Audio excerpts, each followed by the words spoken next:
Tendencias de nuestro tiempo. Programa que es traído a usted en este mismo horario todos los lunes, miércoles y viernes por el pastor Natividad Ramos. Puede escribirnos a radioadoración@hotmail.com o envíenos un texto al 704-634-6706. Escuche Tendencias de nuestro tiempo.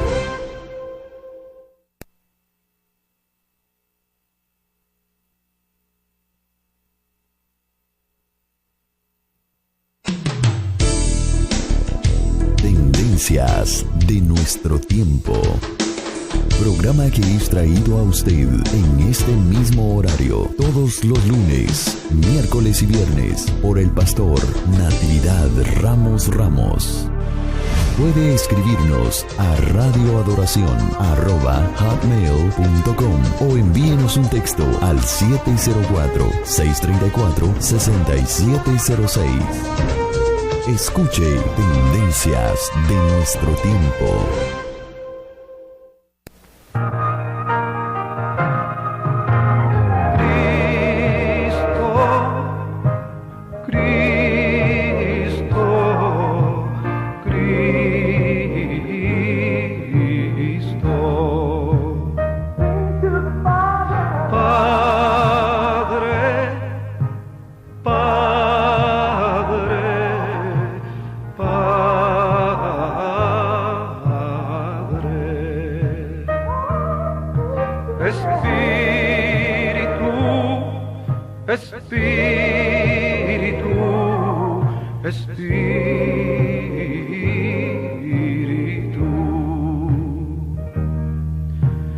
Deja tu agua viva entre mi alma correr.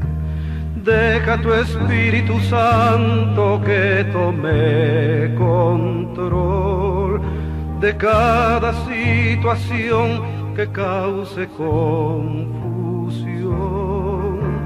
Todas mis aflicciones yo entrego a ti.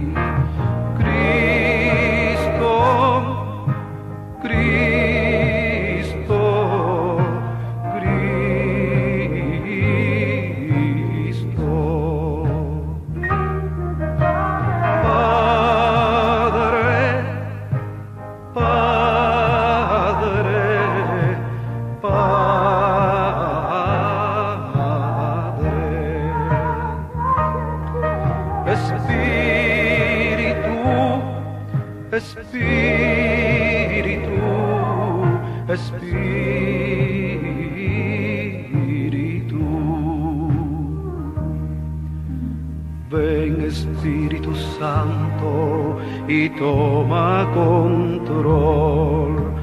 Tómame en tus brazos, borra mi temor.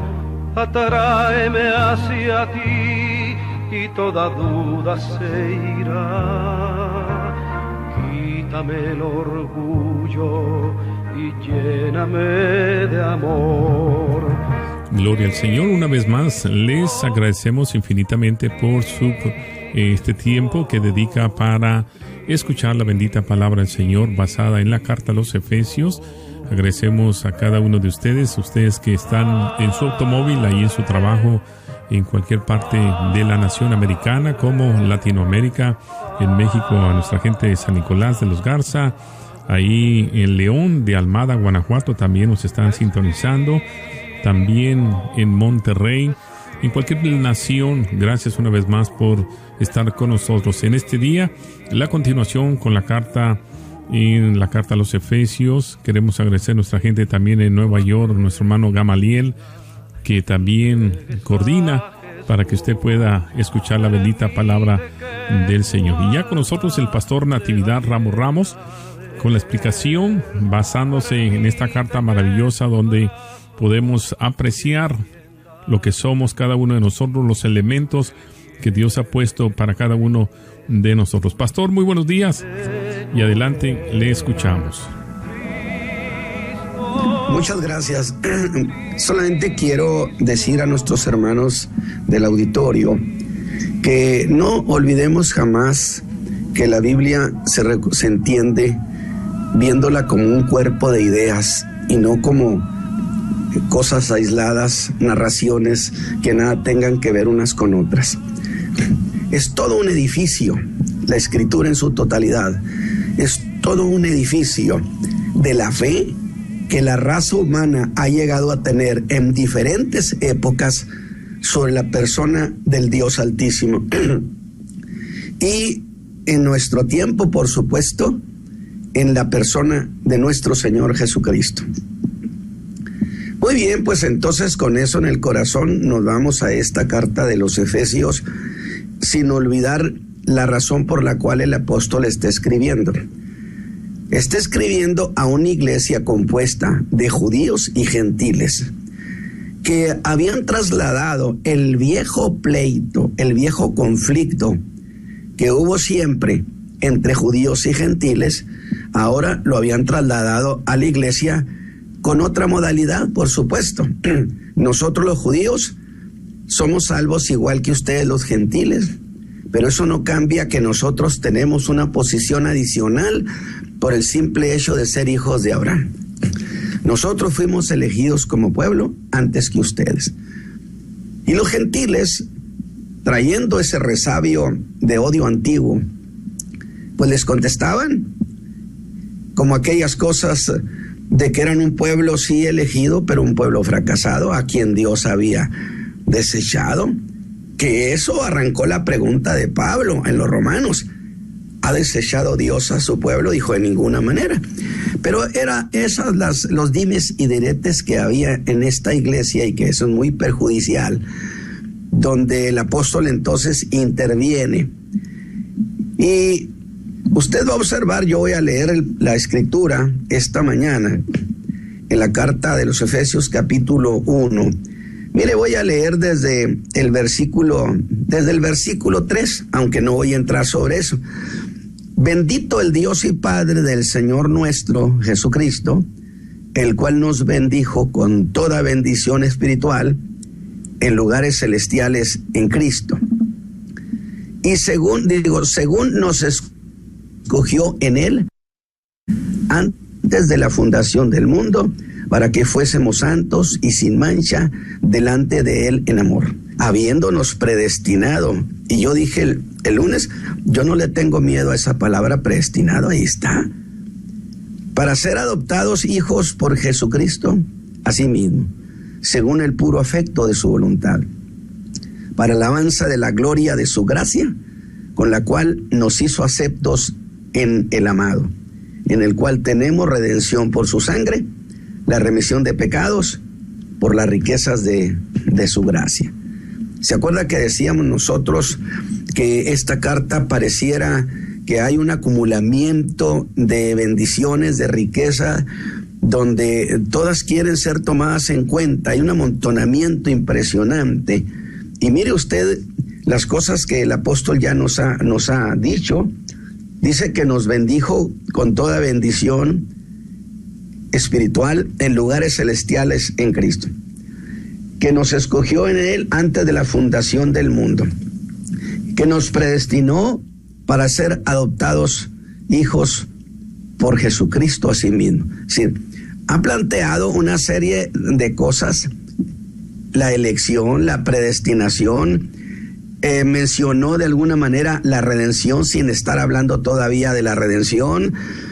Y entonces el apóstol Pablo en sus manos tiene una cantidad tan grande de cosas que decirle a la iglesia, que bueno, pues todas tratan de salir de su pluma al mismo tiempo.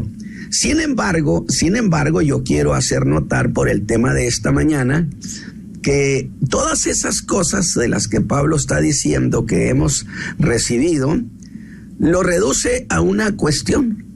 Lo reduce como un asunto de su gracia. Todo esto por la gracia.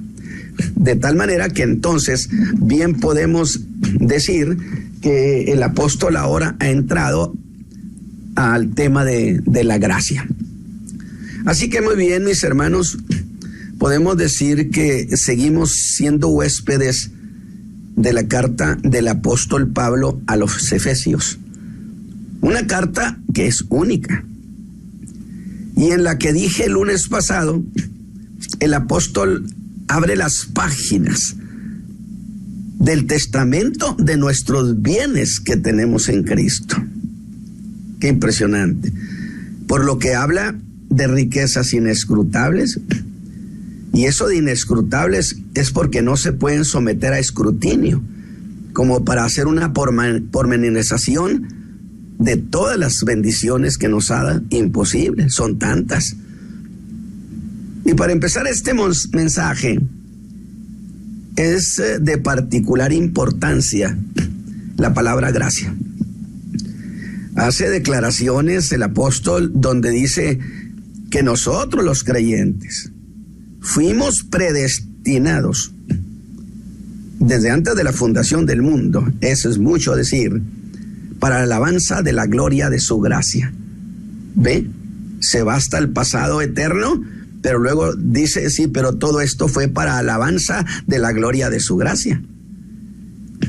Aunque debo decir que me gusta una introducción que dice, para celebrar la gloria de su gracia. Qué bonito detalle, idea. Celebremos la gloria de su gracia. Y el versículo 6, que es donde tenemos la reflexión de esta mañana, empieza diciendo, con el cual nos hizo aceptos en el amado. Y yo quiero separar esa primera parte dentro de este tema de la gracia. Quiero separar esa primera parte del pasaje, esa cláusula o esa declaración, con el cual.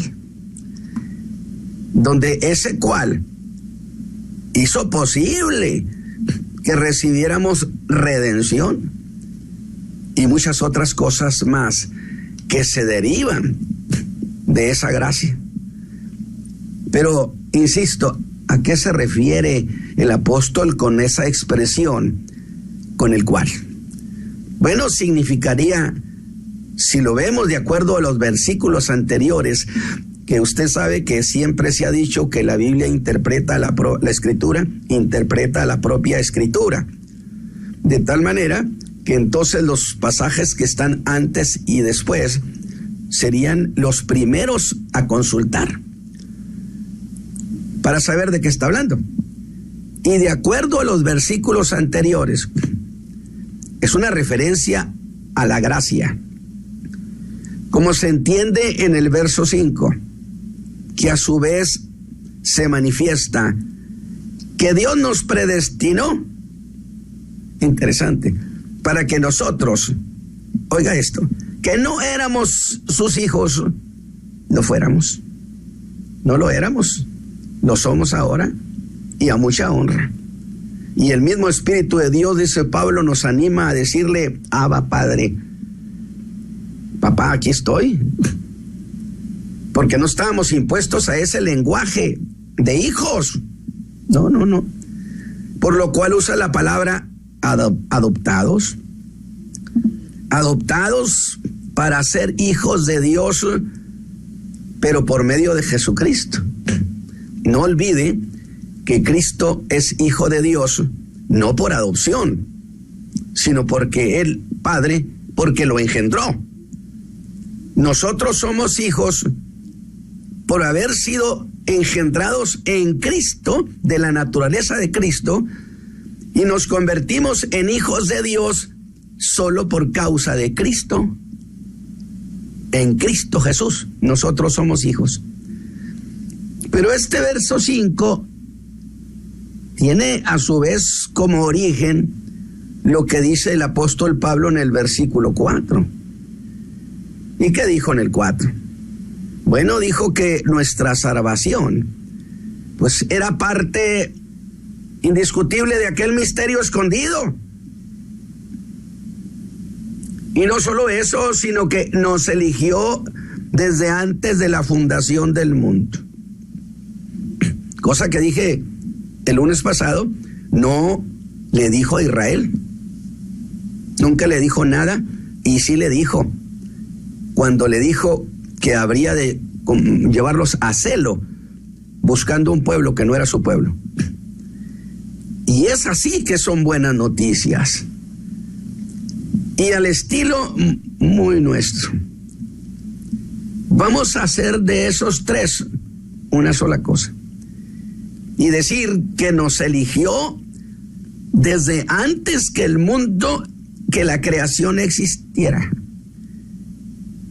Y siendo eso así, tenemos entonces que glorificar a Dios por esa gracia de que nuestra elección sea tan antigua que hunda sus raíces en la misma eternidad. Por eso yo siempre he dicho, nuestra salvación y nuestra elección tiene rancio abolengo en la eternidad. Y que por causa de esa elección tan antigua, quizá usted se convirtió hace 8 o 10 años. A mí el Señor me salvó hace 53, mes de marzo del 62. Sí, pero mi salvación la pensaron y la diseñaron en la misma eternidad. Solo que me la dieron el año del 62. Y es una elección con precisión. Porque allá la diseñaron y la pusieron a mi nombre.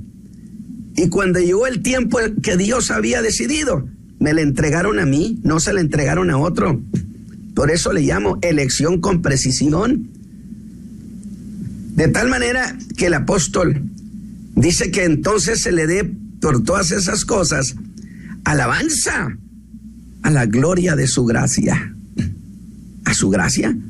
Sí, pues a ese favor inmenso, infinito que Dios nos hizo al darnos tantas cosas, para que alabemos no solo su gracia, sino que sea una celebración a la gloria de su gracia.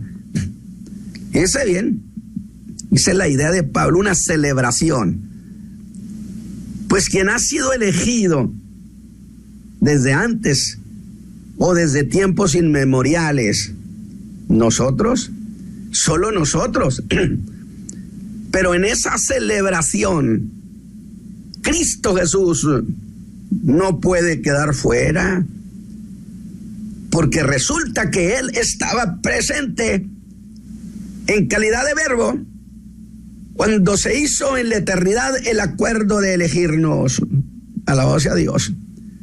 Él tomó parte y su gracia también estaba allí en esa eternidad. Qué detalle. Luego esa gracia o la gracia es también, escúcheme, tan antigua como nuestra propia elección. La gracia es más antigua que la misma ley dada en el Sinaí, mis hermanos. Piénselo. Y eso le da sentido a lo que el apóstol Pablo les dice a los Gálatas, que la ley fue añadida, que fue agregada. Luego entonces la ley, siendo un agregado a la gracia, no es el todo, sino es una parte. El todo es la gracia. Un agregado a la gracia, que la ley es parte, pero no el todo, para que usted ubique las cosas en su justa dimensión. Usted sabrá dónde acomodar esto, pero no el todo. La ley no es el todo como lo es la gracia. La gracia es antigua, de eternidad a eternidad, porque desde el momento en que nos eligieron al Señor para ser el Salvador, y en Él nos eligieron a nosotros también, era un acto de gracia. Ya estaba allí la gracia. Qué preciosa, antiquísima, rancio abolengo tiene. Y yo entonces, Pablo diría, hermanos, ¿no es eso cosa como para celebrar? Y yo digo, pues por supuesto que sí. Y lo celebraremos. Pero ¿qué cosa es celebrar, mis hermanos? ¿Qué cosa es celebrar esa gracia? Implica aplaudir, reverenciar, venerar, aclamar. Y eso precisamente de celebrar a su gracia, que evidentemente nos lleva en principio al culto de adoración y alabanza, es una cosa venerable, altamente reverencial, para que piense las ideas de fondo en el corazón del apóstol. Y la idea del griego implica que es algo que debe celebrarse en voz alta. Oiga, y por supuesto tiene una lógica. Pues, ¿quién celebra en silencio? Diría el apóstol, pues, mis hermanos, entonces aplaudan. Celebren la gracia de nuestro Señor Jesucristo en voz alta. Cántenle a lo glorioso de su gracia, pero teniendo plena conciencia que el culto de adoración es celebración. Lo glorioso de esa buena voluntad de regalarnos lo que nosotros no podíamos comprar, de poner en nuestras manos lo que nosotros no podíamos tener. Y justo cuando estamos haciendo celebración, o esa celebración, es que pasamos por un cruce de caminos en la fe. Por lo que debo hacer una precisión y decir, ¿entendí bien? ¿Dijo celebrar la gloria de su gracia? Sí, eso dijo el apóstol. Ahora, déjenme entonces también decirles que este versículo es la llave de toda la espiritualidad cristiana, la celebración de su gracia. Y aquí estoy viendo, por supuesto, el culto de adoración y alabanza en nuestras iglesias. Es una celebración de la gracia. Y la predicación, por supuesto, que también debe ser una celebración a su gracia. Que la predicación diga al pueblo cosas que sean una celebración de la gloria de su gracia. Y aún más, el vivir del creyente debe ser también una celebración de su gracia. El culto de oración y alabanza. Los predicadores debemos decir cosas que sean una celebración de su gracia. Definitivamente, porque es altamente reverencial. Y la vida nuestra, la que vivimos al diario, debe ser una celebración a su gracia. Una celebración. Y aún más, hermanos, voy a agregar que hasta el morir en Cristo es una celebración a su gracia. ¿Por qué? Porque celebrar la victoria que tuvo sobre la muerte y celebrar que un día, entonces nosotros que hemos creído en Cristo Jesús, un día también nos levantaremos por el mismo poder que levantó a Jesús de los muertos para recibir al Señor en los aires, y esta es cosa asegurada. ¿Ve la garantía? ¿Lo ve? El apóstol ahora nos lleva a donde jamás nos ha llevado. Y por cierto, debo decir que estas cosas suceden solo en esta carta, que es única en su género. Y estamos yéndonos por la introducción de esta carta, pero desde que llegamos a su territorio, está llena de riqueza. Pero déjeme ahora razonar algo. ¿Qué puede interesarle a Dios que lo alabemos o no? ¿qué gana él? Yo he siempre dicho que si en el mundo entero la iglesia da un aplauso y da un gloria a Dios, Dios no es más glorioso por eso. Él es ya glorioso por sí mismo. Los que salimos ganando somos nosotros. Pero allí está el fondo de la revelación. Que Dios había hecho de sí mismo, que su gloria no la cedería a otro. Y quiero afirmar que es cierto, que Dios nada gana con recibir nuestra alabanza a su gloria. Nada más que esto lo he dicho de manera deliberada, mis hermanos. Porque la celebración a Dios, al Padre, no es la cuestión del pasaje. Grábese esto, en esta carta a los Efesios, no es la alabanza al Padre, sino el Padre promoviendo la alabanza a su Hijo Jesucristo.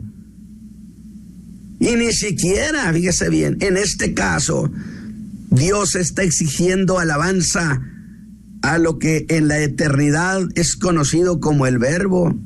No. Es que el Verbo no nos redimió en calidad de verbo, en calidad de hombre. En este caso, Él está reclamando, alabado sea Dios, que se le haga celebración al que se hizo hombre. Él quiere que los ojos del mundo entero volteen a ver a su Hijo amado Jesucristo, porque Dios no está interesado más que en su Hijo Jesús. Su complacencia está en Él. Y esto es bueno entenderlo para que nunca pensemos que si Dios hace algo con nosotros es porque está impresionado con nosotros. No. Él está interesado solo en su Hijo amado Jesucristo. Y bien ha quedado establecido que el Padre no recibe a nadie sino a través de su Hijo. Todas las cosas las centró en Él, y lo que cualquier hombre quiera tiene que ir a través de Cristo. Porque el Padre es honrado, Jesús lo dijo, cuando se honra al Hijo. El Padre en esta carta todo lo exige para el Hijo, que se le celebre la gloria de su gracia.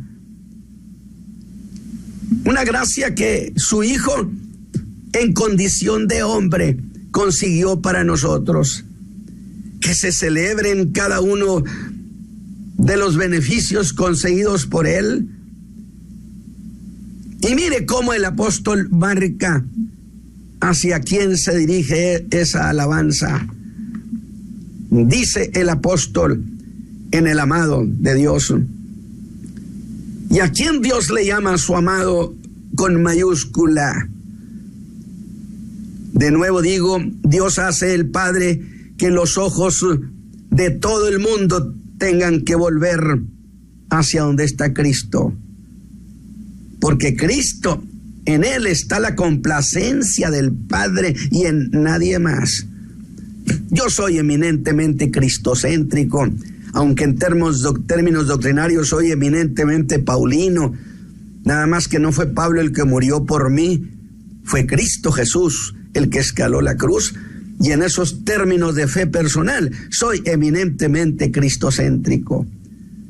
Dios está hablando de celebrarlo a Él. Aunque sea usted muy digno de muchas cosas, y que eso sí que le produce complacencia, que celebremos, amemos a su Hijo. Por eso quien no celebra a su Hijo, ¿cómo amará la redención que su Hijo ha conseguido para nosotros? ¿Cómo habrá de estimar esa obra gloriosa donde se entregó por nosotros? Si menosprecia el acto de adoración de manera irreverente, ninguno que alabe, ninguno que se precie de predicar, podrá complacer al Padre, sino de esa manera, celebrando la gloria de la gracia de su Hijo. ¿Cómo podía aceptarnos? Porque Él solo se complace en el Hijo. Dijo Pablo, en quien tenemos redención por su sangre, el perdón de los pecados. Y otra vez, algo así como celebren su gracia. Porque eso lo hizo según las riquezas de su gracia. Espéreme tantito. He mencionado ya mucho esto. Entonces la cuestión es celebración de la gracia. ¿La de quién? La del Hijo. En verdad, si vamos a Dios y le decimos queremos celebrarte, Él diría todo lo que sucede en el mundo es cosa que tiene que ver exclusivamente con mi Hijo. Alabado sea Dios. Todo lo que sucede en el mundo, en el universo, tiene que ver solamente con su Hijo. De tal manera que lo que usted haga, no tiene sentido si usted no celebra al Hijo. Y concluiría diciendo, los remito al amado, y esta conversación está terminada, señores. ¿Por qué gracia? Digamos de manera sencilla, la gracia es el favor de Dios, lo que Dios nos concede de manera gratuita. Entonces, déle un poco de su tiempo para observarla y hacer algunas consideraciones sobre ella y corregir errores de criterio sobre la gracia. Y pensemos, ¿en dónde opera la gracia? ¿Cuál es su territorio? Bueno, veamos a la gracia frente a la culpa del pecado. Diremos que la gracia en fe en Cristo borra la culpa y da salvación. Saca al hombre de la peor condición. Y ahí tenemos al creyente. Sin embargo, tiene la sensación que esa gracia se irá de nosotros al menor error. Y quiero decirle y anticiparle que lo que estoy diciendo, yo jamás estoy diciendo que el creyente puede vivir como quiera y no perderse. Yo no creo en eso. Yo creo que sin santidad nadie verá al Señor. Pero estoy diciendo en la gracia, el dar de Dios no se va a ir de nosotros al menor error, como si Dios dijera, te otorgo la salvación, pero mira, si das un paso en falso, te la voy a quitar.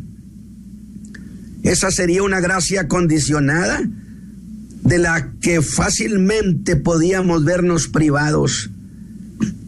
Y yo sé que lo que estoy diciendo es caminar por terreno minado, pero no se vaya a confundir. Pero no sería gracia si Dios dijera, te salvaré de tus pecados, solo si dejas de pecar.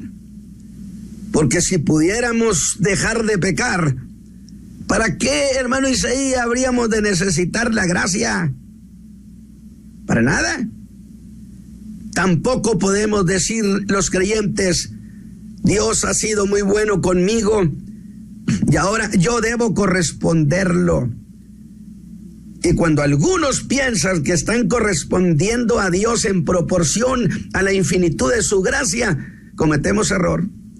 No olvide que Dios es infinito y nosotros somos finitos, y por consecuencia le correspondemos en proporción a nuestra condición finita y limitada.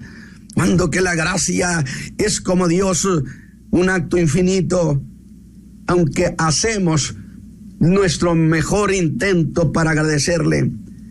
Se ha dicho que la gracia es un favor de Dios, no un préstamo para devolvérselo. La gracia hace ciertamente que tengamos una deuda con Dios, pero su costo es tan elevado que no podemos pensar en corresponder esa gracia en la proporción que nos fue dada. Y esto que lo estoy diciendo parecen meras palabras, Sin embargo, si esto norma el criterio de aquellos que predicamos el evangelio, entonces tendríamos siempre los pies puestos en la tierra y pensar que a Dios no lo tenemos impresionado por las cosas que hacemos. Él solamente se gozó en su Hijo amado Jesucristo. Y así, con estas aclaraciones, entramos a lo que plantea el versículo, que podemos leerlo así: es con su gracia que nos hizo aceptables en el amado. Y ese a quien se le nombra el amado, ha de ser amado, y ser amado de manera única, como lo ama su Padre. ¿Ya le parece? Y es ahora cuando el apóstol escala las ideas y nos lleva a otro escenario, y nos dice qué cosa hizo que llegó a ser tan amado. Y en el verso 7 dice: porque en el cual tenemos redención por su sangre, la remisión de pecados por las riquezas de su gracia. Pero todo eso, yo quiero que usted vea por lo pronto solo dos cosas en este pasaje. Una es la palabra redención, es decir, nos dio redención. Y la otra palabra es que nos dio remisión de pecados. Ve cómo se amontonan las ideas en el corazón del apóstol, donde para tener una idea de qué cosas hizo el amado, qué cosa nos dio el amado, volteemos al libro de Levítico. Se trataba de alguno que tenía quizá una deuda y que eso había causado la pérdida de una propiedad que no podía pasar a manos de otras familias jamás, o aún de su misma libertad, y llegó a convertirse en siervo, donde si quería recuperar sus bienes o dejar de ser siervo, escúcheme bien, debía hacer el pago de esa deuda. Pero al decir esto, es que entonces existía, escúcheme bien, el derecho de autorredención. Es decir, nosotros también teníamos derecho de redimirnos solos, redimirnos a sí mismos. Pero si ese reconocía insolvencia, que no tenía manera de pagar su redención, entonces debía pensar y buscar alguien que pagara su cuenta, y a este se le llamaba redentor. Y nosotros como hombres tuvimos que reconocer nuestra insolvencia para pagarle a la justicia divina, quien supuestamente este redentor, para hacerlo, debía tener parentesco. Y esto nos lleva a la preciosa doctrina de la encarnación, porque tenía que ser uno de los nuestros. Mire, a grado tal que le puedo decir, y me atrevo a decirlo: ¿acaso el Verbo podía autoengendrarse? Por supuesto que podía, pero no debía. ¿Por qué razón, hermano Ramos? Porque entonces ya no se parecería a nosotros. Y la Biblia dice que debía parecerse en todo a los hermanos, y no hay un solo hombre en la tierra que se haya autoengendrado. Necesita que lo engendren. Y pareciéndose a nosotros, el Espíritu Santo lo engendró y se parece a nosotros. Alabado sea Dios. El parentesco. De manera que si no lo tenía, no se aceptaba que rescatara, porque ninguna propiedad debía pasar a manos de otros dueños. Y aquí viene una pregunta: ¿pero acaso no es igual que cualquiera pague? ¿O acaso el que retenía aquella propiedad o aquel siervo le interesaría más que no hubiera redención?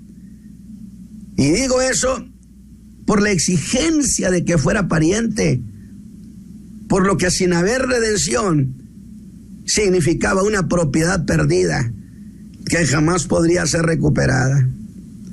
Por eso la Biblia dice, yo Juan lloraba mucho, porque no había nadie digno, pero el Cordero de Dios nos redimió con su sangre de todo linaje, de toda tribu y de toda lengua, y somos una propiedad recuperada para Dios. Pero note ahora esto: cuando se daba ese pago por parte del Redentor, como consecuencia de ese pago, se hacía una manifestación pública de que esa deuda había sido pagado, que las cosas volvían a su dueño original, y a esa publicación le llamaban la remisión, cosa que se explica en Deuteronomio 15:2, y que sería algo como esto: y esta es la manera de la remisión. Se publica que no habrá más demanda de esa deuda, porque la remisión ha sido pregonada por Dios. Por consecuencia, Jesús pagó nuestros pecados en la cruz del Calvario, y si Él nos ha perdonado, consecuentemente nunca jamás se nos volverá a acusar de ese pecado, porque no se puede acusar al hombre 2 veces por el mismo delito. Dios lo hizo en voz alta y se decía que dicha deuda ya no existía. Pero si había ese procedimiento, luego entonces la redención es una cuestión de carácter legal.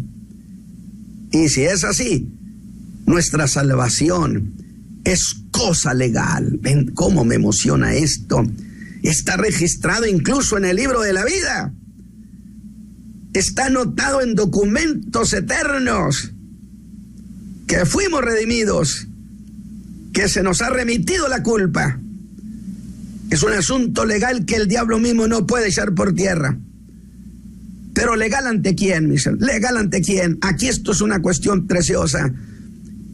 Ante el tribunal de la justicia divina.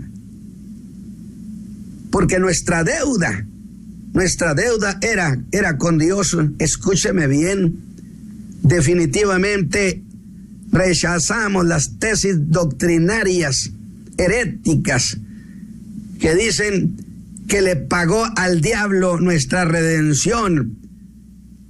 Yo he dicho, decía Gregorio Nacianceno en el año 364, nomás faltaba que a ese delincuente lo premiaran. Nuestra deuda no era con el diablo, ya quisiera él pagar las suyas. Nuestra deuda era con la justicia divina, porque habíamos cometido pecado contra Dios. Y Dios entregó, fíjese bien, ese expediente contra nosotros, se lo entregó al tribunal de la justicia para que cobrara esa deuda.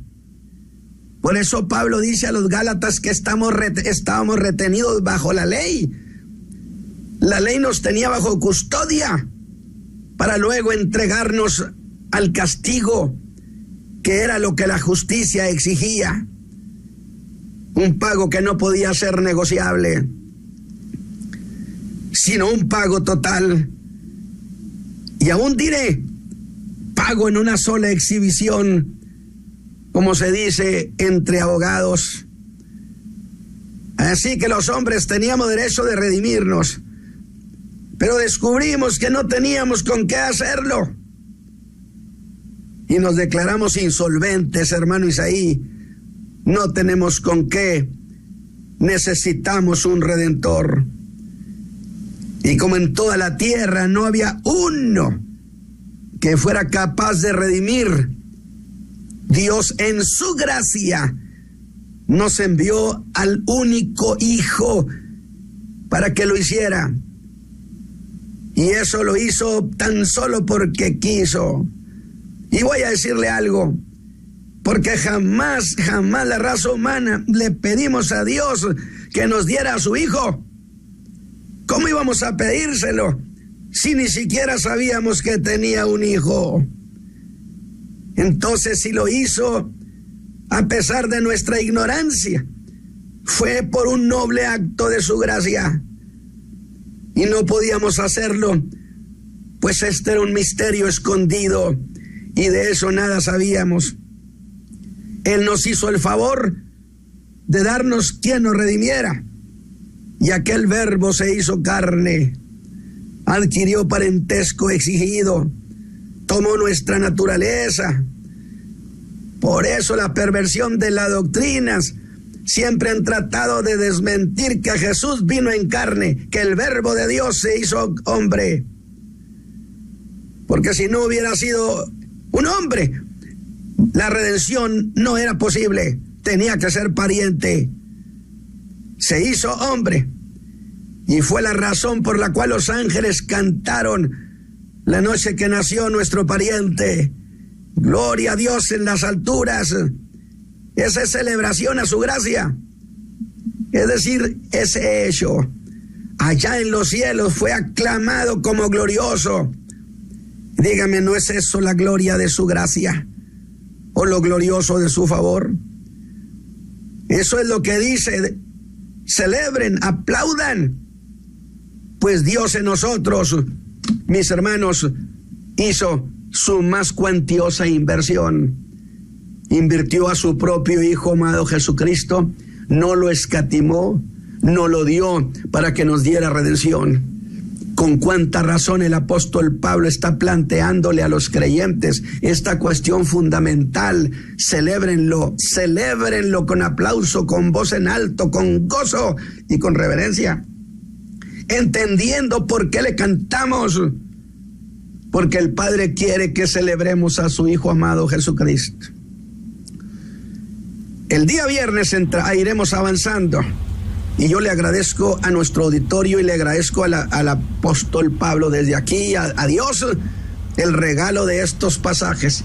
Entonces hemos centrado nuestra atención en el acto de su gracia, que es eterna. La gracia está de eternidad a eternidad. Dije, cuando estaban haciendo la elección, ahí estaba el Hijo, ahí estaba el Verbo. Por lo tanto, su gracia nos eligió allí también. Hermano Isaí, yo espero que esta reflexión sobre la gracia, sobre los motivos de la celebración de la gracia, sean una bendición para mis hermanos esta mañana, porque iremos entrando poco a poco a mayores alturas, porque es una carta verdaderamente vigorosa para establecer al creyente en esta fe preciosa. Que el Señor le bendiga, hermano Isaí. Gracias, pastor, una vez más por esta enseñanza el día de hoy, basado en Efesios, la carta a los Efesios. Estamos viendo el primer capítulo, la introducción. Yo sé que es algo bien importante como el pastor nos ha manifestado a través de la Escritura, que Dios el Padre engendró a su Hijo y nosotros somos engendrados en Cristo, y reconociendo que Cristo es el que le debemos de adorar. Ahí está también la carta a los Hebreos capítulo 1, donde dice que al único que se ha autorizado a su Hijo a recibir alabanza, como dijo el pastor, y glorificación a Él. Hay quienes no quieren darle la honra al Hijo y pues lamentablemente pierden el rumbo. El decir promover la alabanza a su Hijo sería un escándalo de los escándalos para mucha gente el día de hoy, pero ahí lo dice Hebreos capítulo 1 versículo 6, y otra vez cuando introduce al primogénito en la tierra y dice, y adórenle todos los ángeles de Dios, toda la creación le adore, porque Él es el único que nosotros somos engendrados a través de él. Pastor, le agradecemos infinitamente. Hay 4 minutos a quienes quieran llamarnos en este momento. Es el área 704-831-2465. Bendita gracia, usted lo dijo, la ley es un agregado a la gracia y no es la gracia agregada a la ley, porque es por gracia, dice la palabra, que soy salvo. Nosotros somos salvos por gracia, y dice, y esto no es de vosotros, pues es un don de Dios. Yo creo que más explicado, más redimido, que nos ha redimido, nos hizo la redención y nos redimió en la cruz del Calvario. Yo creo que es algo importante, que el único que pudo pagar el precio fue Jesucristo. Nadie de nosotros estábamos disponibles para hacerlo, pero en su infinita justicia nos vino a hacer también lo infinito se hizo finito, así como nosotros los humanos, y somos bendecidos a través de esa gracia. 704-831-2465, si alguien quiere hacer un agregado, un comentario, decir lo que Dios ha hecho en su vida a través de la gracia y la misericordia. Nos quedan 3 minutos, lo puede hacer marcando a este número. Pastor. Seré muy breve. En realidad, ¿por qué ningún hombre podía redimir? Porque no había un solo hombre que naciera sin pecado. Porque la herencia de Adán venía a través de toda la raza humana. Él cayó y caímos con él. Y hace años oí a Salvador Freixedo, un jesuita, decir que Dios había cometido el error de jugarse el destino de la raza en un solo hombre y lo perdió. Y yo decía, sí es cierto, en un solo hombre, en Adán, lo perdió como se dice. Sin embargo, en un solo hombre, en Jesucristo, lo volvió a conquistar. Por eso es digno de la adoración y la alabanza. Amén. Gracias, hermano. Gracias, Dios pastor. los bendiga. Gracias por esta enseñanza el día de hoy. Nos bendice. Yo creo que usted también ha sido bendecido. Y esperamos que el próximo viernes a esta misma hora nos pueda a sintonizar, sabiendo que Dios es perfecto en todas las cosas.